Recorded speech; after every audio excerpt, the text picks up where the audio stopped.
Captain Alina Rice floated outside the International Space Station, her routine spacewalk suddenly interrupted by an impossible shadow falling across Earth below her. The shadow expanded rapidly, unlike any eclipse she had ever witnessed, her breath catching, as she realized this was something else entirely, something not of this world. The Voidborn Armada appeared without warning, a vast constellation of obsidian stars, materializing from fold space, their crystalline vessels, reflecting no light, absorbing it instead like cosmic predators, hidden in plain sight. Alina watched in horrified fascination as the massive ships positioned themselves strategically over major population centers: Shanghai, New York, Cairo, Moscow, London, the pattern unmistakably deliberate. Alina tried to radio Houston, but communications went dead, replaced by static, then by an otherworldly harmonic tone that somehow conveyed malevolent intent in its very frequency. She felt it in her bones before any words were exchanged. Below on Earth, panic erupted instantly as day turned to artificial night. Worldwide emergency broadcasts interrupted by the same harmonic tone, followed by a message transmitted simultaneously to every electronic device on the planet. Your world has been selected for harvesting. Resistance is historically futile. Prepare for systematic resource extraction. Military forces worldwide scrambled within minutes. Fighter jets launched from bases across 6 continents, missiles deployed from submarines and ground installations, all coordinated in unprecedented global cooperation. Yet when they reached the alien vessels, the weapons simply vanished in brilliant flashes of energy, absorbed by quantum shields that bent physics in ways human science had barely theorized. In the White House Situation Room, General Williams slammed his fist on the table as satellite feeds showed their most powerful weapons having no effect whatsoever, his face ashen, watching decades of military superiority rendered meaningless in moments.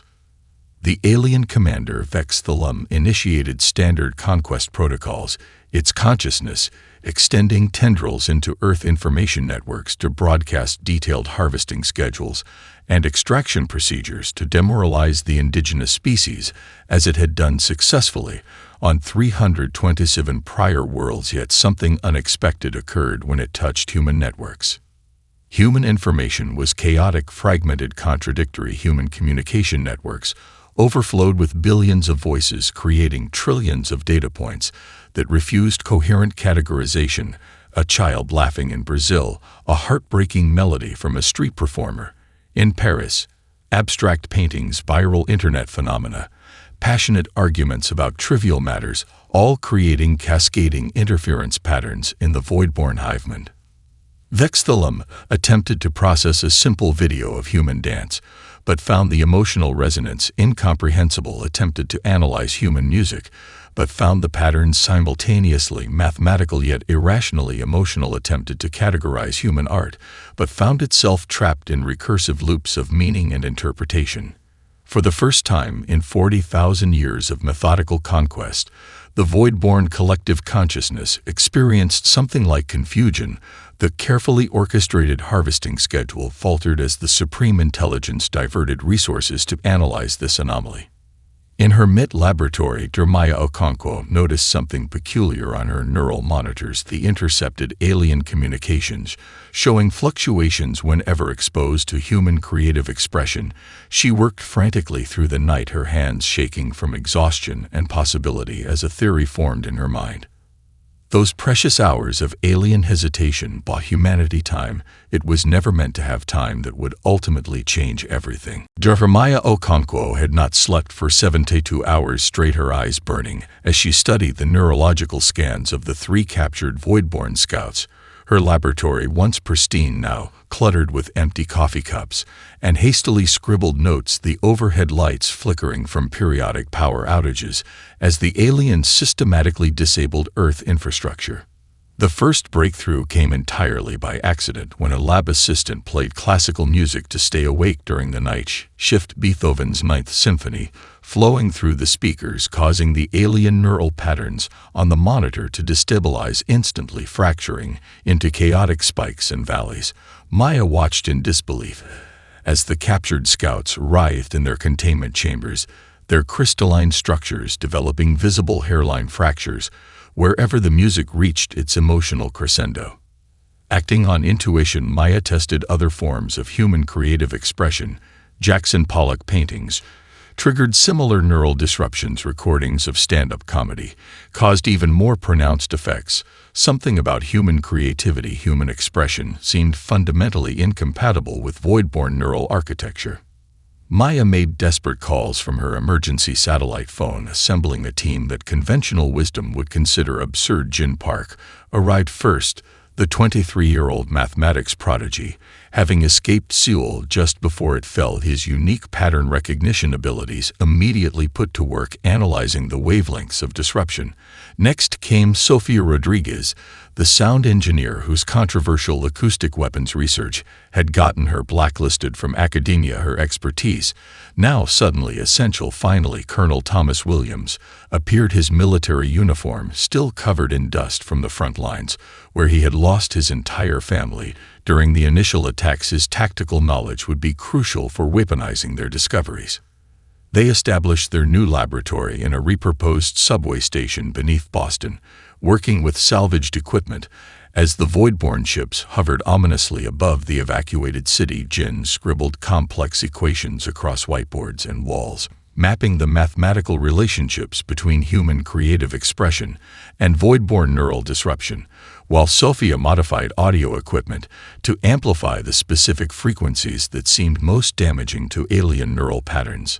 Through exhaustive trial and error, they discovered the fundamental truth that would change the course of the war. Humans possessed a unique neural architecture, allowing for chaotic creativity, patterns of thought that were simultaneously logical and wildly unpredictable. The voidborn, with their hyper-logical hive mind, could not process these patterns without experiencing system failures, the equivalent of cognitive dissonance at a neural level.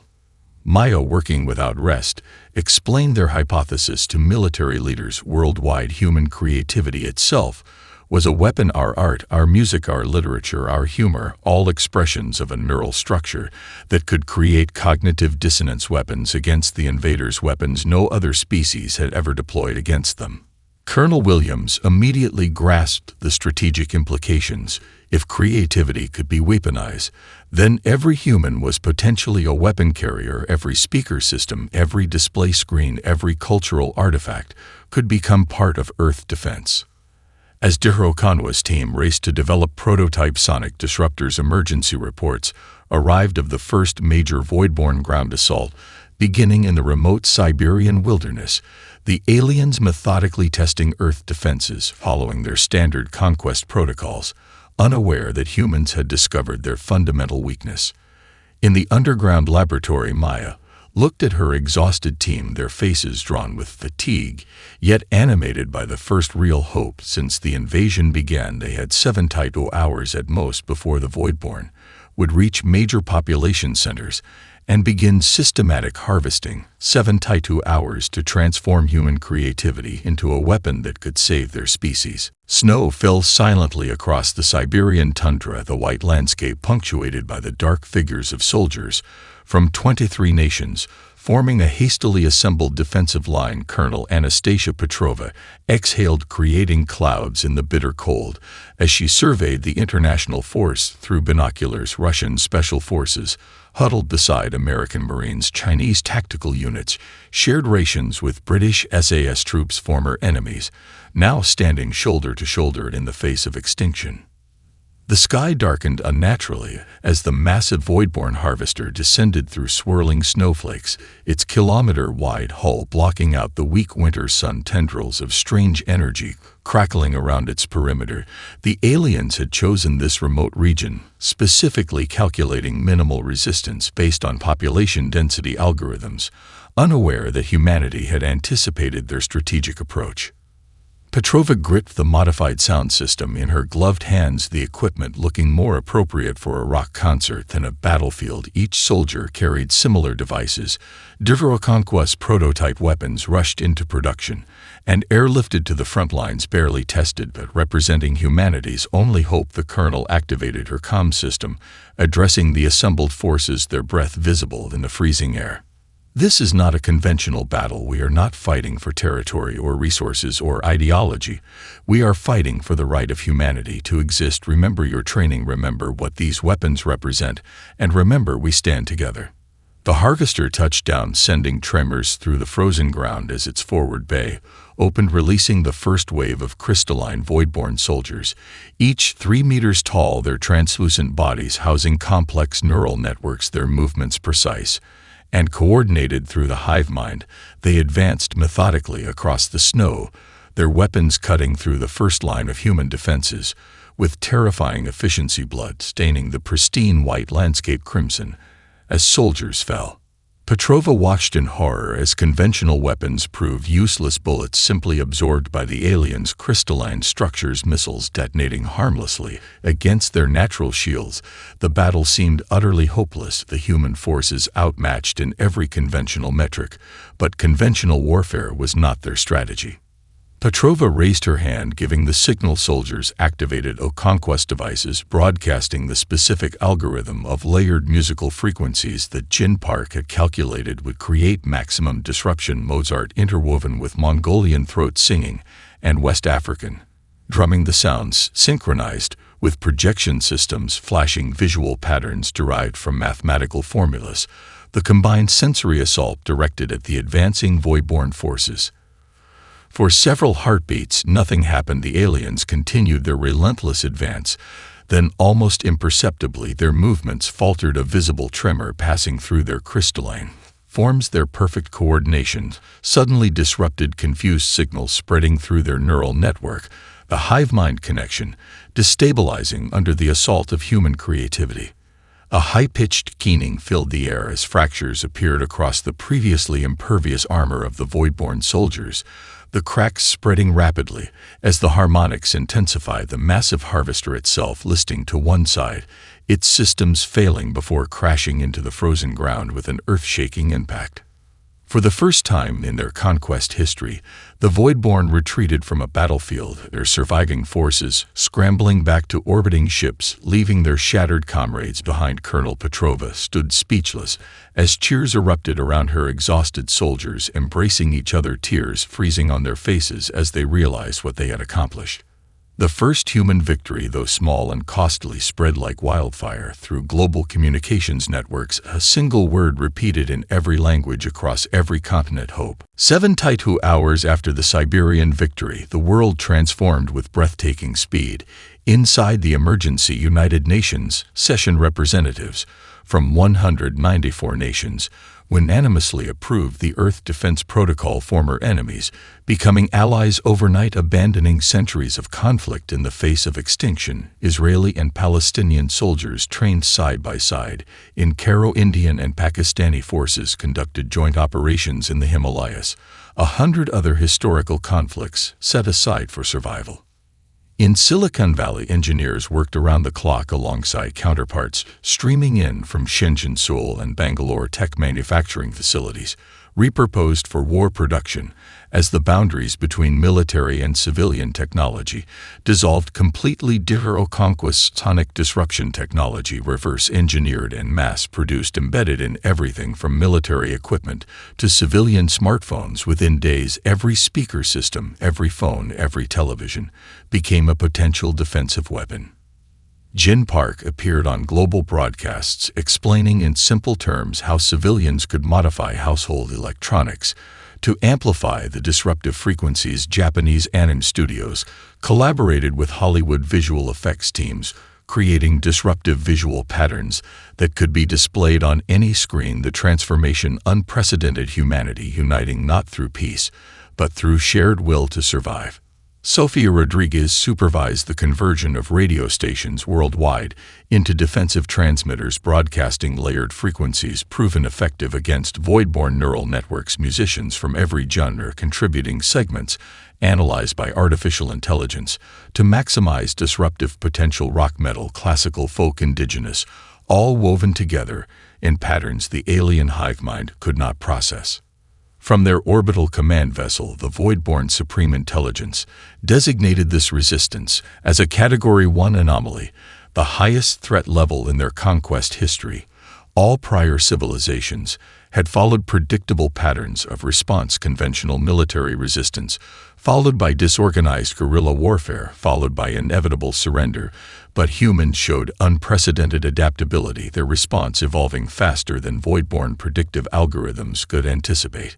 Alarmed, the aliens deployed their harvest accelerators, massive tentacled machines designed to extract planetary resources at exponential rates, targeting Earth major population centers to crush resistance before it could spread further. Their massive harvesters descending toward Manhattan, Rio de Janeiro, Shanghai, Cairo, and 17 other cities simultaneously in a show of overwhelming force. But humans had prepared for this under the guidance of famed installation artist Chen Wei and acoustical engineer Samantha Rivera. New York had transformed into a cognitive trap, the entire island saturated with precisely calibrated sensory input designed to shatter voidborn perception, every billboard, speaker, window, and surface repurposed into a symphony of disruption, a mosaic of human creativity weaponized against the invaders. As the enormous harvester descended toward Manhattan, its sensors encountered a chaotic storm of contradictory sensory information, the machine crystalline control systems experiencing catastrophic feedback, its navigation failing as it listed dramatically to one side, enormous tentacles flailing wildly, smashing through its own support vessels, before the flagship crashed spectacularly into the Atlantic with a towering splash visible from space. Millions watched live streams of the event, cheering as the waters closed over the first capital ship ever lost in voidborn history. Similar scenes played out in cities worldwide as prepared traps claimed harvester after harvester. In the alien command vessel, for the first time in 40,000 years, the Supreme Intelligence experienced something analogous to doubt. The conquest algorithm that had proven infallible across 3 galaxies, suddenly projecting uncertainty. Humanity had discovered a weakness no other species had ever exploited, and exploited it with devastating efficiency, the hunters becoming the hunted. Deep within the crystalline chamber of the voidborn command ship, the Supreme Intelligence initiated emergency evolutionary protocols never before required in their conquest history. The vastness of the hive mind, analyzing its failures, with cold precision specimens of shattered soldiers examined at the molecular level to understand their weaknesses, the alien consciousness recognized that for the first time in 40 millennia it faced a species with an unpredictable advantage. Adaptation became imperative for survival. Specialized growth chambers glowed with eerie blue light as new generations of voidborn troops were rapidly grown with modified neural pathways, their crystalline structures redesigned at the quantum level to resist human creative disruption. Fields engineers developed filtration systems and dampening fields specifically calibrated to process and neutralize human expression patterns. The voidborn committed massive resources to this single adaptation, their entire fleet temporarily withdrawing from direct engagement to prepare the counterattack. 3 days later, their second wave attacks launched simultaneously across 3 continents. The evolved voidborn troops, now encased in resonance-dampening armor, their sensory organs modified with predictive algorithms designed to filter and neutralize human creative patterns before they could cause neural disruption. The new offensive precisely targeted areas that had previously demonstrated successful defense tactics. Dawn broke over Sydney Harbor, the golden light reflecting off the Opera House as modified voidborn forces descended in overwhelming numbers. Australian Defence Forces activated their sonic weapons with confidence, only to watch in horror as the aliens continued advancing unaffected, their new armor absorbing and neutralizing the frequencies that had previously shattered them. The city fell within 4 brutal hours despite desperate resistance. Similar defeats followed across Manila, Seoul, Warsaw, and Barcelona, as humanity's wonder weapon suddenly proved ineffective against the adapted enemy. Global morale plummeted as evacuation orders replaced victory celebrations. Resistance leaders struggled to explain the sudden reversal. In the underground MIT laboratory, Devereaux Conco and her team worked without sleep analyzing footage of the failed defenses. Jin Park collapsed from exhaustion, caught by Colonel Williams. Before hitting the floor, Sofia Rodriguez threw her coffee mug against the wall in frustration, but in the resulting silence, Maya had a realization studying the Sydney footage frame by frame, revealed that Voidborn troops momentarily glitched when exposed to unexpected combinations of stimuli. Their adaptation narrowly specialized against known patterns. Maya ordered further tests using increasingly unusual combinations of sensory input, discovering that while the Voidborn could shield against expected patterns, they could not predict truly innovative combinations that had never before existed. Their adaptation was impressive, but fundamentally limited by its predictive nature, unable to anticipate genuinely novel human creativity. The team developed radical theory collaborations between widely different human cultural expressions. Combinations never before attempted might create patterns too complex and unpredictable for even the evolved Voidborn to filter. Mathematical structures interwoven with emotional storytelling, classical music merged with indigenous songs, painting techniques combined with dance movements could potentially create disruptive fields that no predictive algorithm could anticipate. Maya drafted an emergency broadcast, her voice steady despite her exhaustion, her message transmitted worldwide through surviving networks. This is Dr. Maya Okonkwo of the Earth Defense Initiative.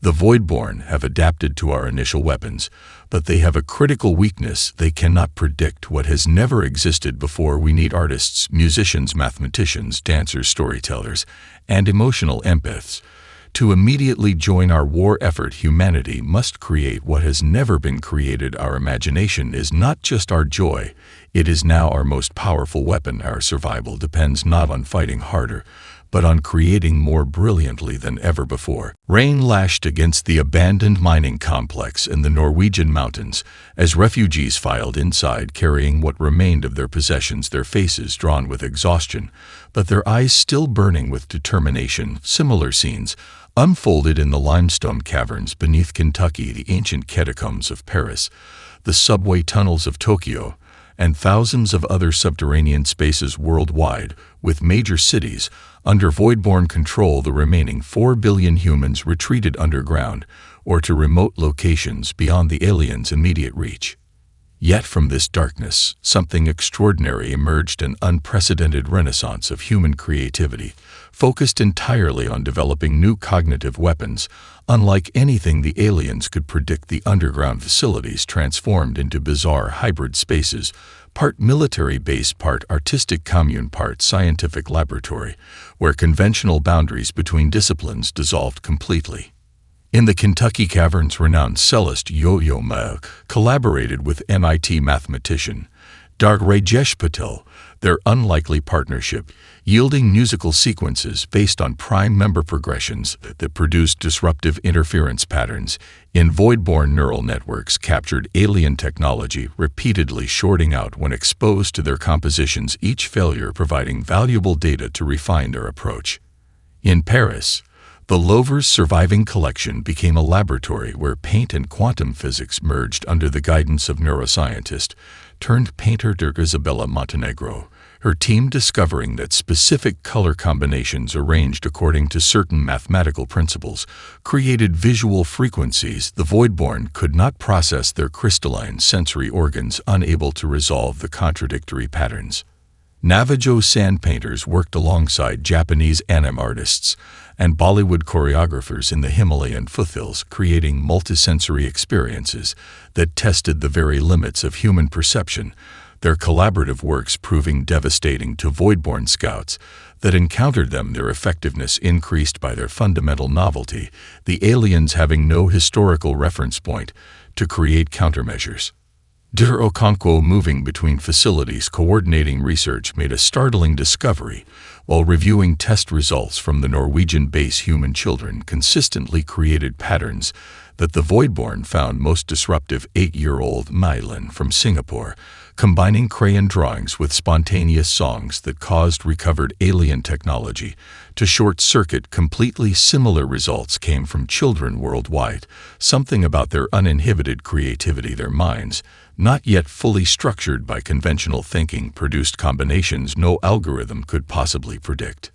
A global network of child artists became humanity's most unexpected weapon, their artwork and music transmitted to resistance fighters worldwide, amplified and weaponized against the increasingly confused invaders who could not comprehend, let alone counter, the pure, unpredictable imagination of human children. Meanwhile, humans displayed another surprising strength: adaptive governance. Rather than maintaining a centralized command structure that the Voidborn could target and predict, humanity fractured into thousands of semi-autonomous resistance cells, each developing unique approaches to fighting the invaders based on local culture and resources. Brazilian resistance fighters developed sound weapons disguised as carnival instruments. Kenyan cells used traditional tribal rhythms encoded with mathematical disruption patterns. Russian resistance fighters weaponized classical literature, embedding disruptive cadences in publicly broadcast poetry readings that served as both morale boosters and alien disruptors. This decentralized approach created a strategic complexity too chaotic for even the alien hive mind to successfully model, each human cell acting both independently and as part of the greater whole, adapting tactics daily based on local conditions rather than central commands. The Voidborn, supremely adapted to fighting unified conventional forces, found themselves increasingly frustrated by humanity's seemingly disorganized yet devastatingly effective resistance. 6 months into the occupation, the Voidborn Supreme Intelligence concluded that humanity resistance could not be sustained indefinitely. Resource depletion calculations indicated humans would exhaust critical supplies within 60 days. The hive mind projected with cold certainty. The decision was made: a simultaneous, overwhelming assault on all remaining human strongholds to end resistance once and for all. The entire Voidborn fleet mobilized for what they calculated as the final battle of the Earth conquest. As dawn broke across different time zones, massive Voidborn war machines converged on identified human settlements, their movements surprisingly predictable, tracked by hidden resistance observers who transmitted coordinates to the Norwegian command center. Maya stood before holographic displays, showing representatives from every major resistance cell, her voice steady as she addressed them through secure channels. "They're coming exactly as predicted. Initiate Project Symphony." Across the planet, humans activated what they had spent months preparing: a globally synchronized deployment of multisensory disruption weapons, each region using culturally distinct but mathematically harmonized patterns of sound, light, and electromagnetic waves. Jin Park's equations had identified the resonance frequencies that would amplify each regional attack through the Voidborn neural network, creating a cascading effect that could reach the Supreme Intelligence itself.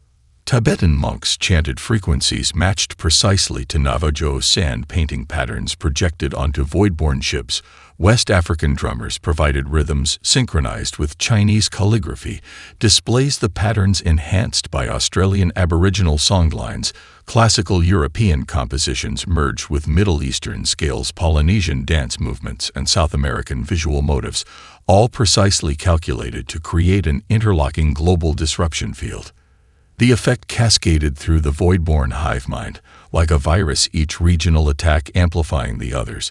Through carefully planned harmonics, the Supreme Intelligence experiencing system failures, unlike any in its existence, as its unified consciousness began fragmenting under the assault. Voidborn troops, suddenly cut off from central coordination, became disoriented as the harmonized assault created cascading failures across their neural network. Human resistance fighters emerged from hiding using decentralized guerrilla tactics that exploited the confusion to target command vessels with conventional weapons, now effective against the disoriented aliens. The Voidborn, who had always relied on rigid centralized control, could not adapt to humanity's seemingly chaotic, but actually deeply intuitive battle strategies that shifted and evolved moment by moment based on battlefield conditions. In low Earth orbit, a retrofitted International Space Station module detached, piloted by astronauts from 17 nations. Colonel Elena Reyes, who witnessed the invasion beginning from space, now led the desperate mission. The module approached the Voidborn mothership, evading increasingly disorganized defensive fire from confused alien gunners.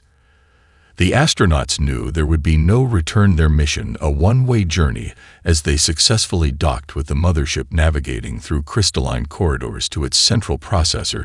They activated the quantum resonator, a device combining every disruptive pattern humanity had discovered, amplified to unprecedented levels.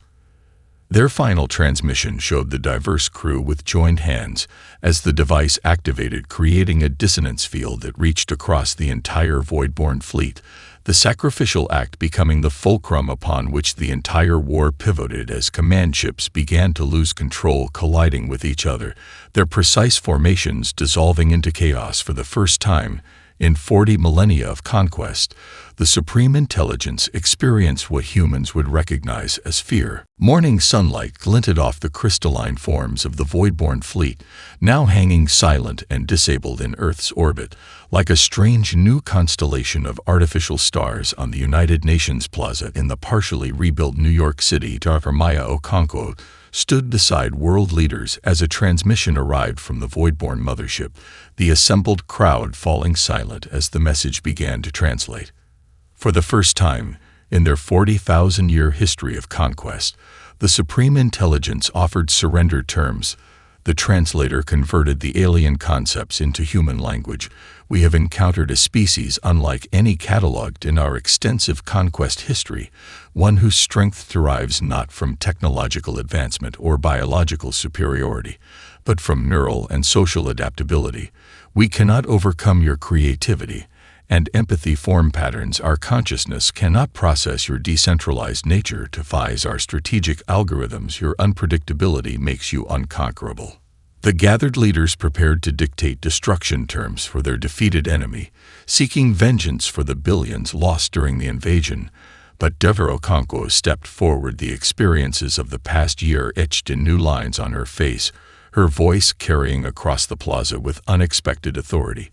She made a proposal that stunned the assembly. Rather than destruction of the Voidborn, she offered rehabilitation. The very creativity that defeated you can teach you, she told the Supreme Intelligence. Humans will help your crystalline entities develop neural pathways for creativity and empathy capabilities your species never evolved, but can still acquire. We believe in transformation, not annihilation, even for those who sought to destroy us. Her proposal created fierce debate among human leaders, many demanding complete destruction of the invaders. Colonel Williams, whose family had died in the initial attacks, argued passionately for vengeance. Jin Park calculated the statistical dangers of allowing any Voidborn to survive. Others pointed to the incalculable suffering the aliens had caused across countless worlds. Yet Maya's argument eventually prevailed that humanity's true victory would come not from annihilation, but from transformation, that in becoming teachers rather than executioners, humans would affirm the very qualities that had saved them, the ability to imagine possibilities beyond the predictable, to create rather than merely destroy. 3 years later, in specialized facilities worldwide, some Voidborn crystalline entities voluntarily underwent neural restructuring, experiencing music art and empathy for the first time in their species' existence, the process leading to the first ever peaceful integration of their kind with another species as modified Voidborn, began contributing their vast knowledge to human civilization, while learning the chaotic joy of human creativity. Others of their kind retreated into deep space, spreading word throughout the cosmos about the small blue planet that defeated them, a world that must never be approached. In conquest, the species that had conquered 3 galaxies now serving as unwitting ambassadors of humanity's unique power. In the aftermath, humanity emerged profoundly transformed, united not by traditional borders or governments, but by the recognition of creativity and empathy as their defining strengths. Earth developed a new form of collaborative governance that carefully balanced individual expression with collective action, preserving the diversity that proved crucial to survival, while maintaining the unity that made victory possible. The technologies developed to fight the Voidborn sparked an unprecedented renaissance in human development, from art and medicine to physics and space travel. Within decades, humans began their own measured expansion to the stars, not as conquerors following the Voidborn model, but as explorers and mediators, carrying with them The lesson learned at such great cost, that their greatest strength lay not in weapons or technology, but in their uniquely human ability to create, imagine, collaborate, and empathize, the ultimate powers that no advanced technology could overcome.